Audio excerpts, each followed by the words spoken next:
lovely people. This week I'm going to be doing a quick little thought dump on my reread of Garth Nix' Abhorsen series. Sophie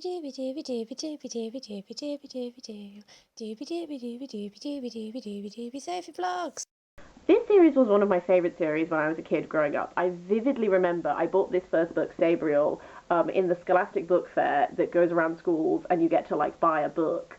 And this was the book I chose for myself because I just was really excited about it. Specifically, Who Will Guard the Living When the Dead Arise? And I was like, hello there. And I loved this series so much. I used to reread them all the time, but I haven't reread them in quite a few years. And because Garth Nix has continued the series with Lirael and Golden Hand, I really want to read those, but I'm worried that I will not pick up on all the nuances if I haven't done a reread. So I have done a reread. And I'm just here to do a quick little thought dump. Spoilers will abound. Let's just go for it. So, first book, Sabriel. Sabriel was definitely my favourite when I was a kid, and I think it's still my favourite now. Sometimes I miss the presence of Sabriel in the later books, and I know she does come into it, but I just loved her so much. I don't know why, there was just something I really connected to about her, about this, like, going off, trying to do the right thing, not really having any understanding of what's going on, but just, like, going with it.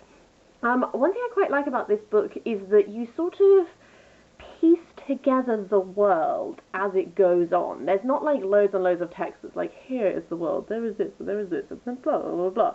Like, you're kind of piecing together, like, how the magic system works, how the politics work, just as it goes on. And I quite liked that because you're given info, obviously, but I liked, like, picking more up as you go on and as you, like, venture through the journey with Sabriel. I thought that was fun. I just also find Sabriel really compelling as a heroine to be following. Mogget has always fascinated me slightly. There's something really intriguing about him, and I know that you get eked out more information, but I thought that was always such like a... The information is there if you find it, but you could also miss it. So you're like aware that there's stuff to do with Mogget, but it's like, what is going on with this cat? But yeah. I also really like the romance in this. I'm not always a big romance person in my books. A lot of the time I'm just like, it's fine. I don't mind it, but I'm not hugely like rooting for romances. I actually really liked the romance in this book. I felt like it was quite sweet and genuine. I don't know, and they didn't go from, like, immediately upon finding each other, they're like, oh my god, we're so meant to be. It's just like, it builds up, and then it's just, like, quiet little confessions of love, that sort of thing, a little loyalty there and stuff like that. I don't know, I just really liked how it was a quieter romance, but I enjoyed seeing it play out.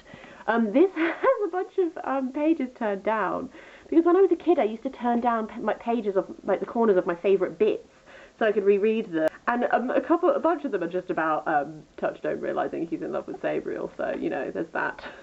But I liked the circularity of this. I like that she starts off at the school, and I like that that school is vital at the end of the journey.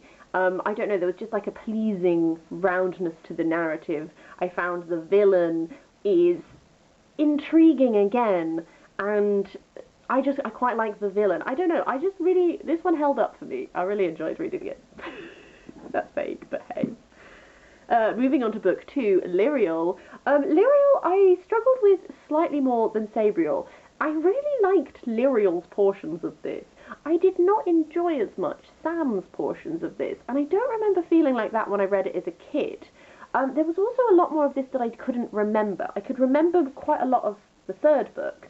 This was one which a lot of Lirael's explorations in the Clare and stuff like that did not remember them very well, but so I really enjoyed them because I couldn't remember them well. I don't think I reread this book as much as especially the first one, so I think that's probably why it was fuzzier. But I really enjoyed, like, I think it's quite easy to connect to a kid who feels lonely and separate and stuff, and that lesson of, like, you have your own path to walk and that path is important, but it's also valid that you feel sad not to do the original path that you thought you were going to have, and that sort of thing. I really enjoyed that message.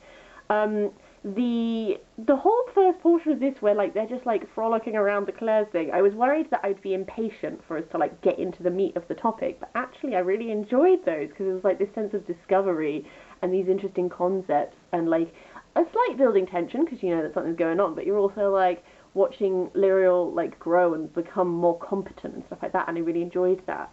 And I think in comparison, I think I might have struggled with Sam's narrative a little bit more, just because he's a bit more lost and aimless. So even when Lirael's trying to find her purpose, she sort of is, she's like actively doing things, whereas because Sam is so scared, a lot of his is like avoiding responsibilities and blah blah blah. I don't know, I didn't connect to his plotline as much. I felt myself sort of trying to just like get through it so I could get back to like the more fun parts of the text, which was interesting. I wasn't expecting that. And obviously this has what a lot of second books have, where you are building to a greater conflict in the second book. So whereas the first book has a bit of like a crescendo-y, okay, we're dealing with this guy, and it could have been a standalone in many ways, this one, when I was reading it, I was aware that we were building to a third book, and that like there is, despite the conflicts and crescendos in this, there is a greater thing still to come. So I think that's like a second book syndrome thing, which happens a lot, but I did still really enjoy this book. Sam's portions I was a bit more like, let's push on through those. Which brings us to Abhorsen, book 3. I, again, really enjoyed this. One of my favourite passages in this is when they're at the Abhorsen's house and they have to go down into the well, and there's all that confrontation thing. I like all these hints of, like, piecing together what life was like before the Charter, and these wild, untamable free magic beings and stuff like that.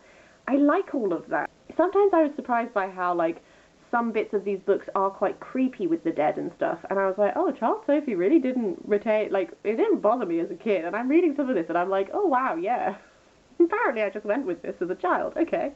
Which is kind of cool. I think that's kind of like what kids do sometimes. You don't really register how dark some of the things you're reading are, because you're just like, adventure! Another thing I quite like is just Lirael telling everyone that she's 30 all the time, because she's like, please do not instigate romance here.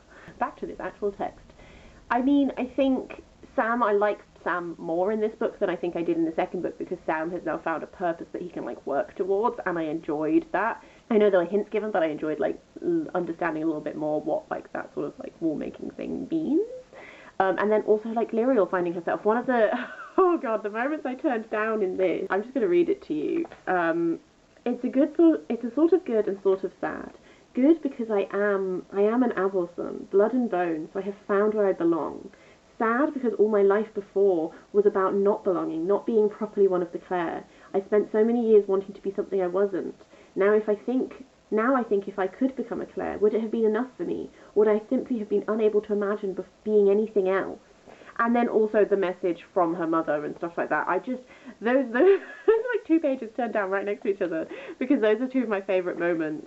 I just really love the way that like you can use kids lit to like impart like really important messages about like how you define yourself and what fulfillment is and blah blah blah. That got me. I just find Lirael really compelling, and I find Lirael's growth and process really compelling. And also this has a lot of the build up in book 2 is really paid off in here, and I enjoy the way that this all comes together. I enjoy like the sacrifices people make. I genuinely got really really sad when the dog is like got me. I don't feel like this has been the most coherent, because this is really just like a thought dump. I'm not doing like a proper analytical like reviewing thing. But suffice to say, I was really pleased by how much I did still enjoy this series. I did find book 2 a little bit more of a struggle, but on the whole this is still a series that I really enjoyed. I am really intrigued to see where we're going with Clariel and Golden Hand, because I haven't read them. I've done my very best to avoid spoilers. I think Clariel is like a child of someone, I don't really know. We're just going to go for it. Golden Hand, I'm assuming, is Lirael, because of the whole hand loss thing. I don't know, they've already been out for years, and everyone's like, Sophie, why are you not up to date with us? I really enjoy Sabriel and Lirael specifically as protagonists. I find them very compelling. They have like a strength which I really enjoy. I really like the whole magic system, like the bells and the story behind how like the Charter magic came to be, and the hints were given of stuff like that. I really enjoyed that stuff. Even just like the necromancy side of it, I'm like, this is pretty cool. A little bit dark at times, but pretty cool. So yeah, I just had a really great time. I really enjoyed it. I would love to hear like, please don't give me any spoilers yet. I'm reading them really soon, but like, bear with me. But I would love to hear, if you're a fan of the original trilogy, how did you find the newer books? It just really interests me about having an author who was like done with a series and then something draws them back in. That intrigues me. I want to know why this story felt like it needed to be told, that sort of thing. Yeah, that's everything I have to say. I'm sorry if this is a bit rambly. I was just doing like a bit of a brain dump, but as per usual, I'd love to hear your thoughts on this. Do let me know anything you want in the comments down below. Otherwise, I'll see you next time for something different.